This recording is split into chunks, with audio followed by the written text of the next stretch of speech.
Oke, apa kabar teman-teman? Jumpa lagi bersama saya atau Mas Sauna. Jadi pada malam ini saya ditemani oleh seorang sahabat saya, Mas Eko.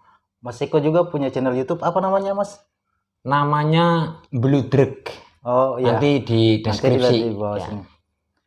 Ya, jadi malam ini saya ngundang Mas Eko, kita ngopi.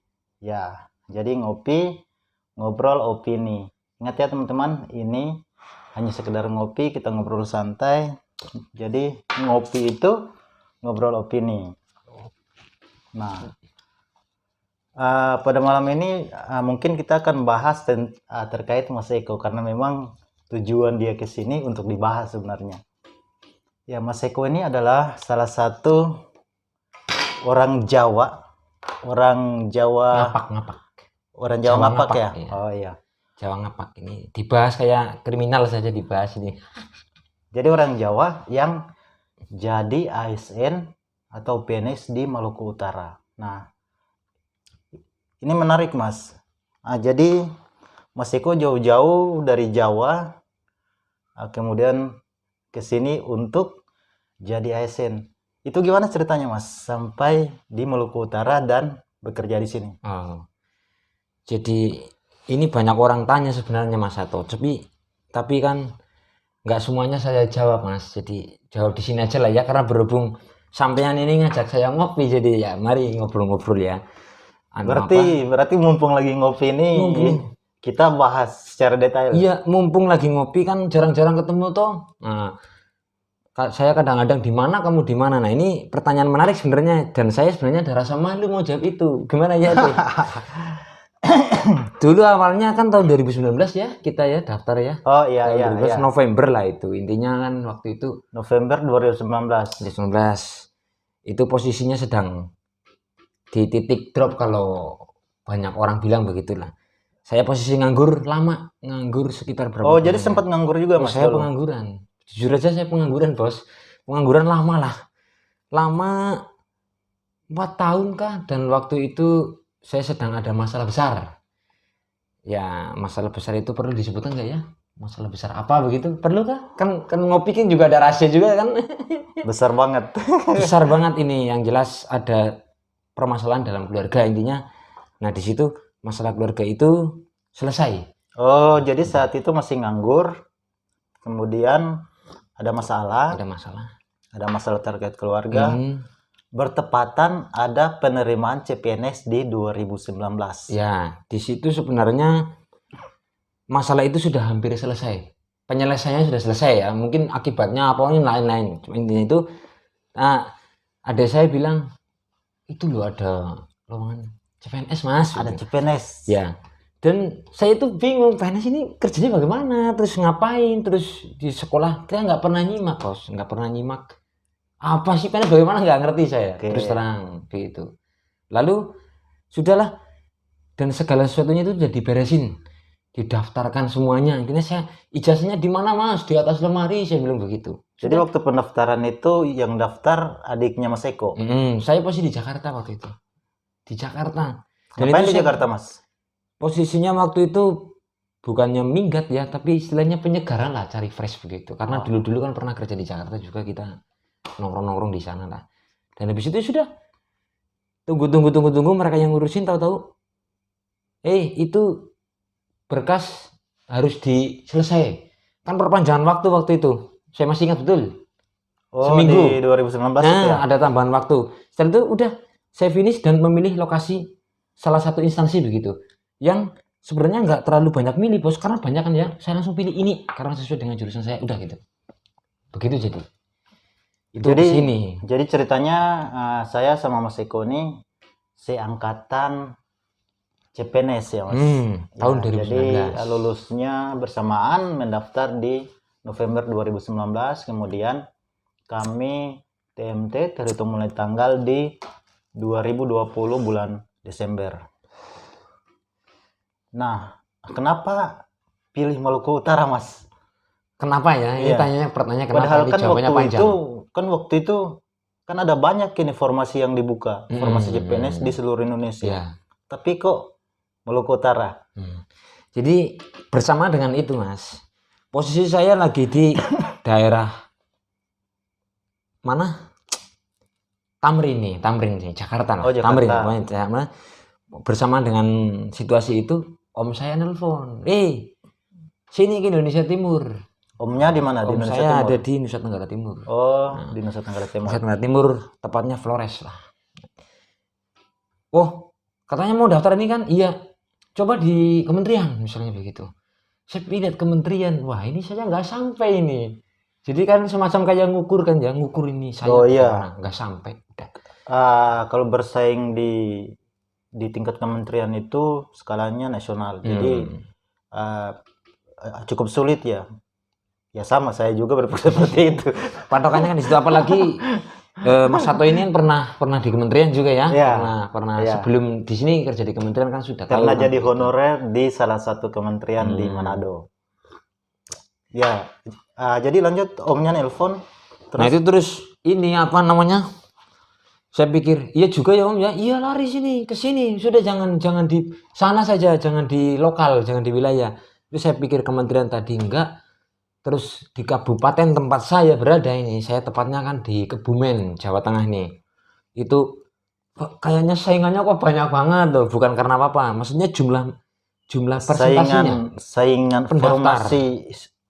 formasinya, jurusannya waktu formasi, jurusan dan pendaftar juga, Bos. Ibaratnya satu itu kalau di Pulau Jawa bisa 1000 yang daftar. Aduh, ini saya ketawa nih. 1:1000. Ini bagaimana ya? Sudah. Saya pertama diam, akhirnya om saya bilang lagi, kamu kan tadi kementerian, terus kabupaten kan? Ini provinsi nih. Dia bilang nih, siapa? Om saya, Pemprov Jateng, tempat tinggal saya nih. Itu formasi ada 1000-an itu waktu itu. Jawa Tengah nih. Tapi lagi-lagi saya berpikir ini Jawa Tengah nih, orang satu Indonesia juga daftar di sana. Satu, yang kedua, persaingannya itu memang luar biasa. Maksudnya apa ya, orangnya banyak lah. Akhirnya om saya kasih support sudah, barangkali memang jadi jalan hidup, tapi kalau kamu memang mau up, keluarlah dari tempatmu, kita saling bertukar, orang sini ke sana, orang Papua juga di Jakarta, ayolah keluar. Akhirnya dimulai dari Indonesia Timur semuanya, terakhir ini Maluku Utara. Dan waktu itu Maluku Utara itu di mana? Ternyata om saya itu provinsi. Oh, provinsi. Ibu kotanya di Ternate. Tapi setelah saya cari informasi, Sofifi, ibu kotanya Sofifi di Pulau Halmahera. Akhirnya ya sudah. Saya putuskan untuk di Maluku Utara itu. Begitu saja. Dan ada satu support dari teman saya yang malam itu di Jakarta. Ini bagaimana begini? Dia langsung bilang, klik, nggak usah pakai lama. Kita punya kemampuan kok. Oke. Berarti faktor pertama kenapa pilih Maluku Utara, yaitu yang pertama di Jawa itu persaingannya tinggi. Ya, kemudian yang kedua, Maluku Utara itu rekomendasi dari omnya Mas ya, yang di Nusa Tenggara Timur. Tapi itu sebenarnya alasan yang kesekian, Abang. Itu alasan yang nomor 27, tapi alasan utama yang paling pertama adalah bagaimana keluar dari hijrah. Bahasa kerennya itu hijrah lah ya. Tapi bukan hijrah sih, kayak istilahnya saya lagi di kelas ini nih.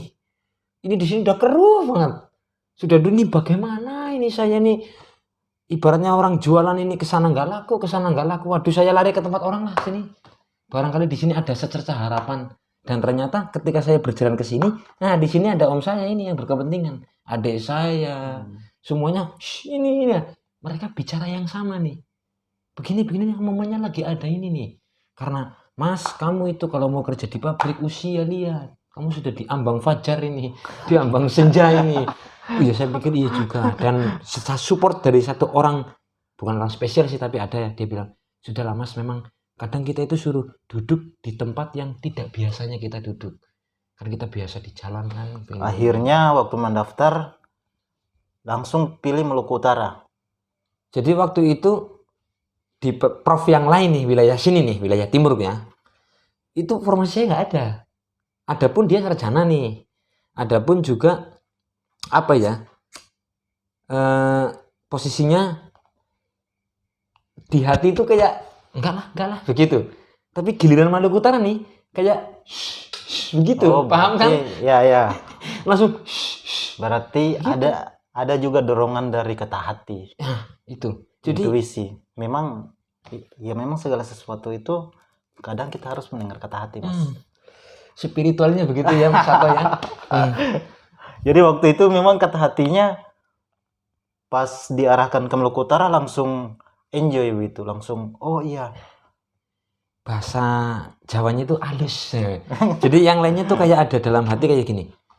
Ih, di sana bagaimana ya? Begitu kan Ya ya. kan waktu itu kan Mas Eko juga belum pernah sampai di Maluku Utara. Seumur umur Ya, Mas, Indonesia Timur belum pernah Ternate saya. apalagi Iya. belum pernah. Jadi gambaran waktu itu kan biasanya itu orang di Jawa kalau ngomong tentang Timur itu pasti gambarannya itu kayak orang-orangnya Sangar sangar begitu begitu ya. loh. Tapi kalau di waktu saya kan selain di Maluku Utara nih ya, kayak ada semacam kayak gini. Nanti di sana bagaimana ya? Tapi giliran di Maluku Utara ini langsung sudahlah ini memang kok kayaknya pas loh. Lah, pertanyaan tadi yang orang Timur A B C D E F itu tidak ada di saya, Mas. Alasannya simpel. Karena dari SMA saya sudah kenal 1 2 3 orang Timur di tempat saya. Dia bekerja di tempat saya, di daerah saya ini. Berarti waktu di Jawa itu sudah juga ada teman-teman orang Timur. Nah, ada 1 2 orang Timur, orang Maluku Utara. Bukan tepatnya Maluku sih, tapi kan kurang lebih sama menurut saya. Orang Maluku dia dari Semlaki ya. Semlaki. Yang di Auru itu, Auru dari situ. Ambon. Nah, dia kerja di Jogja, tapi karena sering bersapa dengan tetangga saya yang kuliah di Jogja, dia sering pulang dan sering ketemu. Jadi saya tahu orang Timur itu ternyata baik-baik. Dia cuma badannya besar. Berarti kalau karakter orang Timur itu Mas Eko sudah pernah lah mengenal. Memahami lah, saling memahami kita. Memang ada perbedaan Mas. Karena tapi, teman dekat juga waktu itu. Tapi perbedaan itu tidak jadi masalah dan bukan masalah. Itu memang begitu, memang berbeda. Cuma gini bisa nyatu gini, bisa ngobrol. Karena kita Indonesia ya. Ladies boleh lah ya ngobrol. Kopi apalagi. Ya, ngopi. Gitu ya. Jadi teman-teman ini saya jadi nimbrung di channelnya Bang Ato ini sebenarnya apa ya? Ya lagi duduk-duduk saja, mari ngopi begitu ya, ngopi saja begitu. Begitu Mas Ato. Jadi saya sampai sini itu begitu kurang lebihnya. Jadi ini dia teman-teman, ini konten ngopi perdana di channel Ato Besaona. Ini juga konsep yang sudah saya buat dan sudah saya sharing juga dengan Mas Eko, ngopi ngobrol opini. Dan ini konten perdana. Jadi kalau masih ada banyak hal yang perlu dibenahi, silakan berkomentar di bawah dan kita akan sebagai masukan buat kita. Nah, kemudian Mas Eko, suka dukanya. Kan sekarang sudah sekitar 2 tahun ya di Maluku Utara. Pas 2 tahun pas. Pas 2 tahun pas 2 tahun pemberkasan 2020 November. Oh iya, ini November. Nah, ini November. Pas 2 tahun. Pas 2 tahun. Iya. Tepat 2 tahun. Jadi gimana suka dukanya selama menjadi ASN di Maluku Utara? Kalau bicara suka ya, suka nih. Saya kalau panggil orang campur-campur ya, kadang Mas, kadang Bro, kadang apa, bebas ya. Jadi kalau sukanya dibilang suka, banyak yang suka. Banyak yang saya suka dari apa ya istilahnya, di Maluku Utara itu kultur orangnya saya suka.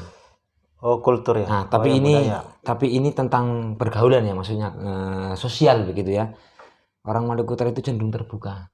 Dalam arti begini, Mas Eko, saya nggak suka dengan kamu. Otomatis kan saya melempar pertanyaan. Langsung di ngomong ya, langsung ngomong. Kalau nggak suka langsung di ngomong. Langsung ngomong. Lu nggak suka di mana? Kalau buang puntung rokok jangan di situ. Oh siap. Padahal kan kita biasa, biasa di mana-mana kan begitu kan. Itu satu. Yang kedua, karena saya pernah mengenal orang Maluku istilahnya ya, Maluku Raya begini ya.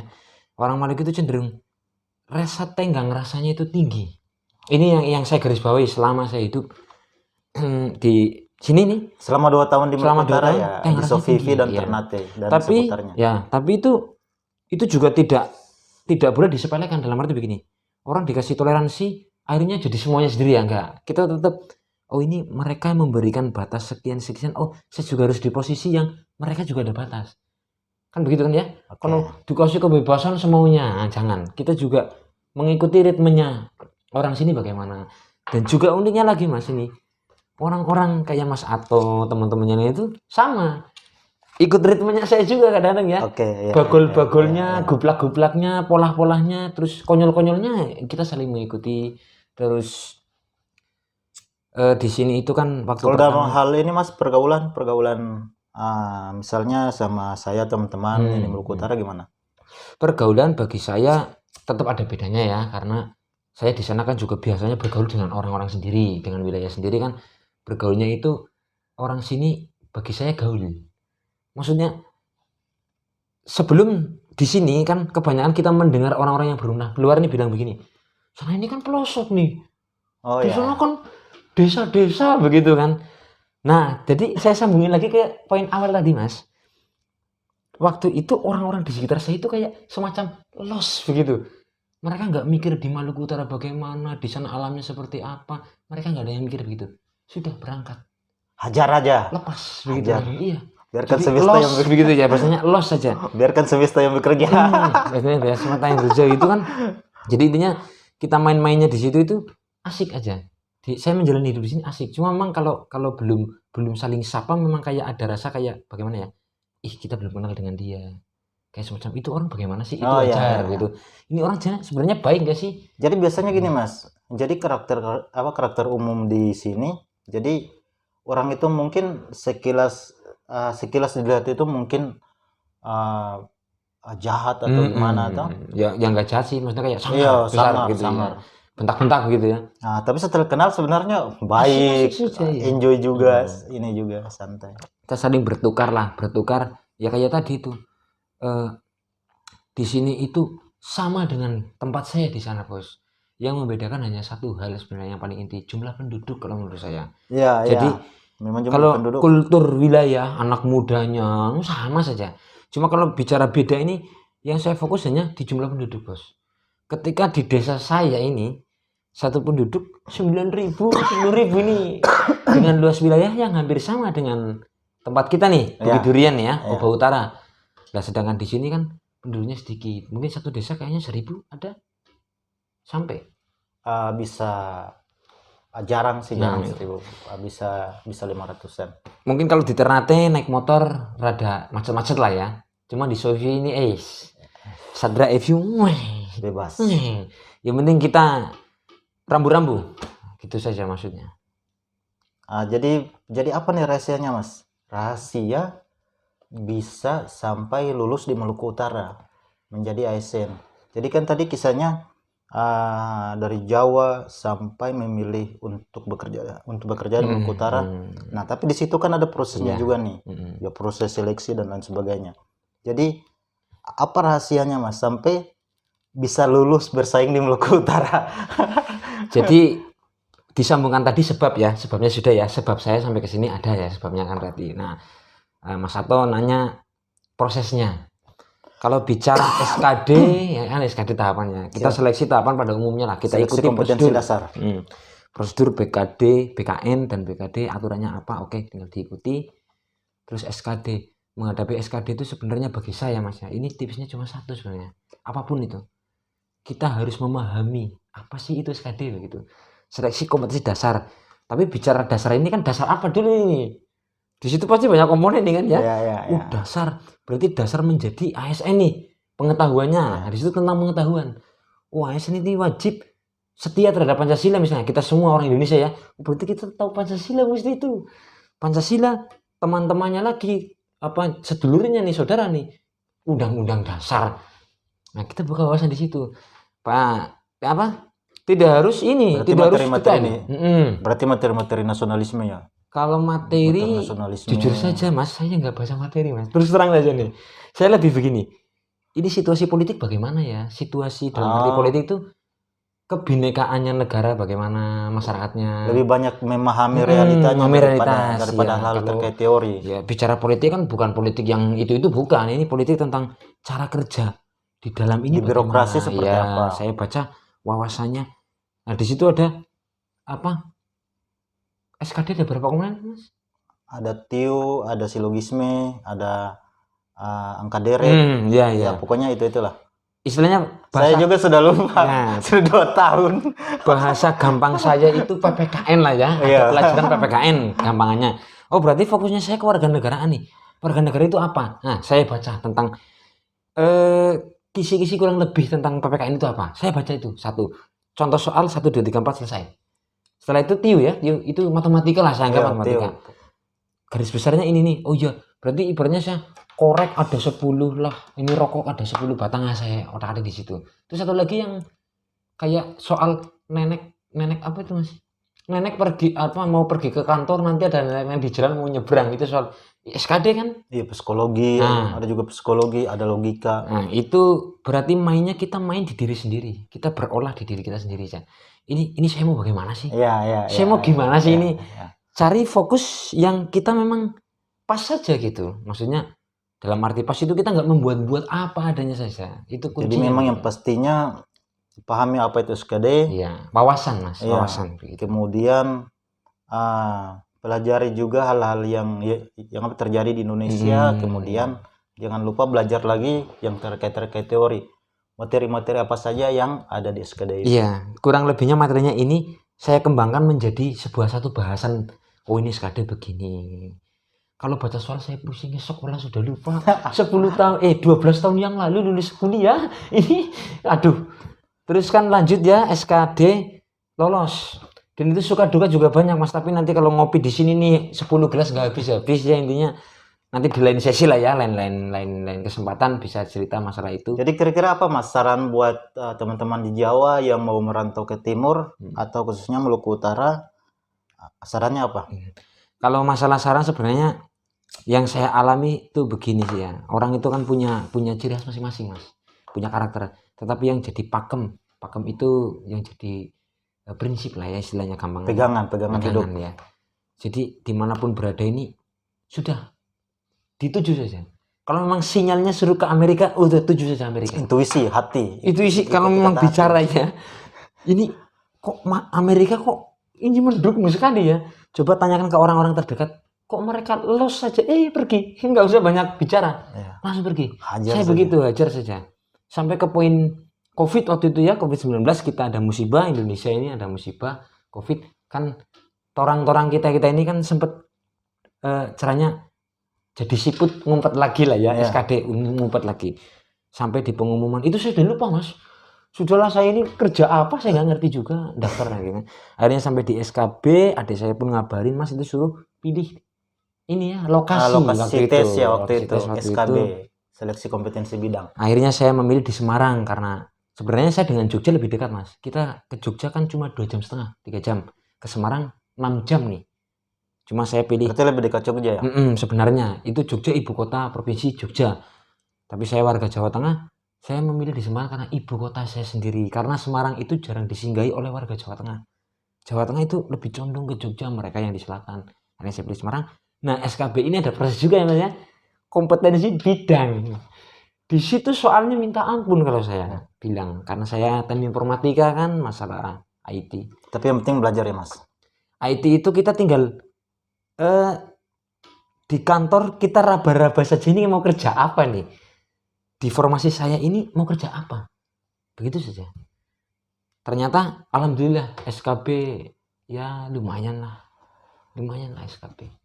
Akhirnya lulus pemberkasan. Jadi PNS di Maluku Utara. Ya mudah-mudahan nanti jodohnya juga di sini Mas. Bicara jodoh ini panjang lagi nih, kopi 1 galon nggak habis bos. Dan ini sebenarnya ngopinya ya perdana ya, ini teman-temannya atau Basaona ini, jadi ini mesti ada yang kurang sebenarnya. Kurang coklat Sulamina ya, karena atau ini kan orang Sula, ini mesti masa kalau saya tahu tempe yang nggak pas toh. Nanti kapan-kapan Mas, kapan-kapan. Kalau tidore bisa lapis tidore, begitu ya. Nanti konten-konten berikut nanti insya Allah adalah cemilan-cemilan khas Maluku Utara di 10 kabupaten kota.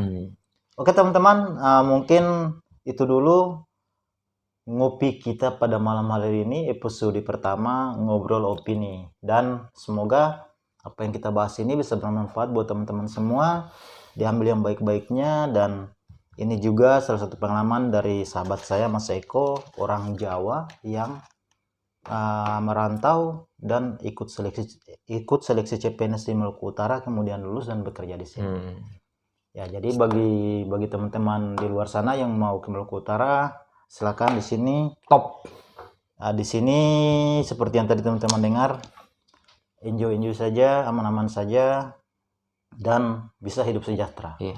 Oke, sampai jumpa lagi di ngopi berikutnya. Ngobrol opini.